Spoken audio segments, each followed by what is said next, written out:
2026 বিশ্বকাপে একটা ছোট দেশ পুরো পৃথিবীকে অবাক করে দিয়েছে। দেশটার নাম কি আপনি জানেন? Cap Verde. এই দেশটা কোথায় অবস্থিত আপনি কি জানেন? আফ্রিকার পশ্চিম উপকূল থেকে প্রায় 620 কিলোমিটার দূরে আটলান্টিক মহাসাগরের মাঝখানে প্রায় 10টি দ্বীপ নিয়ে তৈরি এই ছোট দেশ। রাজধানীর নাম হলো সাটিকিউ দ্বীপে অবস্থিত। এবার আসি কিছু চমকের তথ্য। ক্যাপ ভার্দের মোট জনসংখ্যা মাত্র 5.5 লাখ, ঢাকার একটা থানার জনসংখ্যার চেয়ে কম।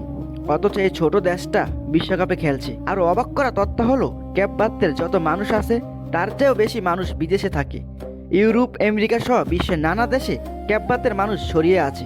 সেই প্রবাসীদের থেকেই জাতীয় দলের অনেক খেলোয়াড়। বিশ্বকাপে ক্যাপ ভার্দের অর্জন কি আপনি জানেন? প্রথম ম্যাচে বিশ্ব চ্যাম্পিয়ন স্পেনের বিরুদ্ধে ড্র করে ইতিহাস তৈরি করেছে। আর 21 জুন উরুগুয়ের বিরুদ্ধে প্রথম বিশ্বকাপ গোল করেছে। দলের ডাকনাম কি জানেন? ব্লু শার্কস, নীল হাঙ্গর। এই ছোট দেশটা প্রমাণ করে দিল স্বপ্ন দেখলে যে কোনো কিছুই সম্ভব।